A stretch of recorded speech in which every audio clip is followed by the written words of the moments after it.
I'm Mike Fisher and I've been here for just short of 30 years. It started out as a bare field. I knew I was going to grow organic veg. Had a full-time job for the first 5 years to get started. But then Vetch came along and that was great because that gave us a structure to what we were doing. So in '94 we delivered, I think, 7 veg boxes the first week in July '94, and then it built up very rapidly from there. And that's been our mainstay ever since. I've dabbled with wholesale of tunnel crops the last 5 years or so, but I'm back just concentrating on veg boxes this year. We got 5 hectares, 12.5 acres on a light loam, lots of chalk. Some of it's 6 or 7 inches from the surface even, 30 inches down, further down the field. So it drains well.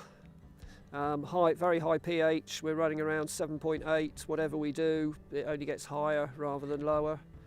And over the years there's been quite a change in the soil. Organic matter levels are up, so we're up around 9 to 10% in the fields, and probably getting too high, around 20% in the tunnels. So we're actually not applied any compost on the fields for the last 5 years, just relied on green manures, and have stopped putting compost in the tunnels for the last couple of years as well. Okay, this field has got a winter cover crop in it, the radish, mustard, vetch, red clover, crimson clover rather, and so on. This went in around the 20th of August, which is fairly optimal. Usually we're later September, right up to late September, and it's slower growing. This year it went in with really high soil temperatures, and just after 2 thunderstorms and ahead of a couple more, so it was ideal conditions to get established.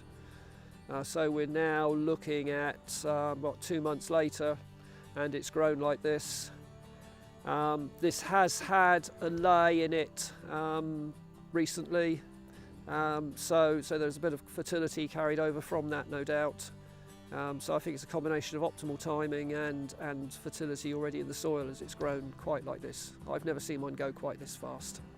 This is going in ahead of next year's leeks, so we've got time to flail it and prepare leek beds in the spring.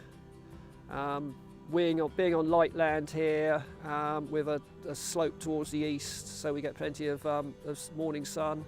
The ground does dry out in the spring, so we can get onto things early, but this one we'll leave it in for a while because we won't be planting until May and June in these beds. The first crop I ever put in this farm was forage rye as a winter cover crop, so I've always wanted to use green manures for either increasing organic matter and soil life as well as fertility. We started out using 2-year red clover Leys, and then now whenever I can find space I like to put a new Turner lay in because I like the deep rooting ingredients of that, the sandfoin and the lucerne and the chicory. I feel that brings up minerals from deeper down. So the soil organic matter in the fields around the farm is between 8 and 9%, 8 and 10% now. It started out reasonable. The first soil analysis we did was already showing 5%, but that might have been because it had just come out of cereals and had the stubble ploughed in when it was tested. So we weren't starting from very, very low levels. We always had a good organic matter in this soil.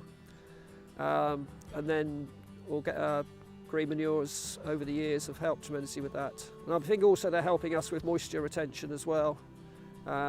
So yeah, for summer vegetable crops, they're very important from that point of view as well. So this is the winter cover crop again, but this one was sown in early September. Went into good conditions, but it's just that difference between the 20th of August and 3 weeks later really.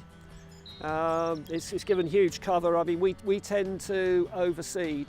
We tend to, with these types of cover crops, use double seed rate. The theory being that we get good coverage and smother all our annual veg weeds, which having been growing intensive veg for 30 years can be an issue at times. So I feel it's worth the extra cost, and it works for us. This crop will stay in the ground till the spring, probably come out in late February or through March, depending on how soil conditions allow.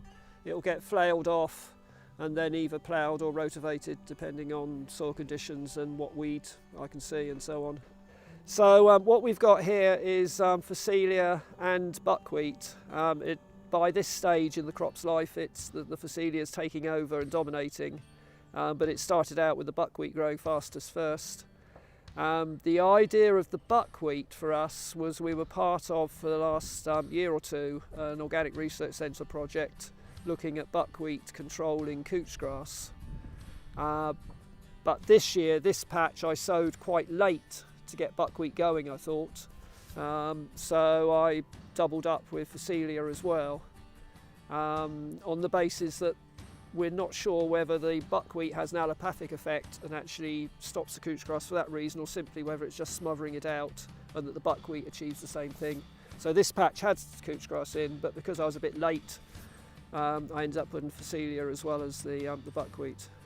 I mean, interestingly, where the couch grass was worse, the establishment has been slower. So the couch grass has competed with the green manure in the early stage of its life, but whether the green manure is then going to manage to suppress the couch grass, we'll see in the spring. And we'll have to keep faith until then. This is the first time I used the two together, but we used buckwheat on its own that seemed to have some success last year. So this is sweet corn that's been undersown with white clover and yellow trefoil. This isn't actually my crop. Alison, who's rented 2 tunnels and a bit of land from me, grew this crop. But we always like to get a bit of this undersowing in somewhere on the farm, either under the brassicas or under sweet corn. The idea being then that it just we don't end up with bare soil over winter essentially.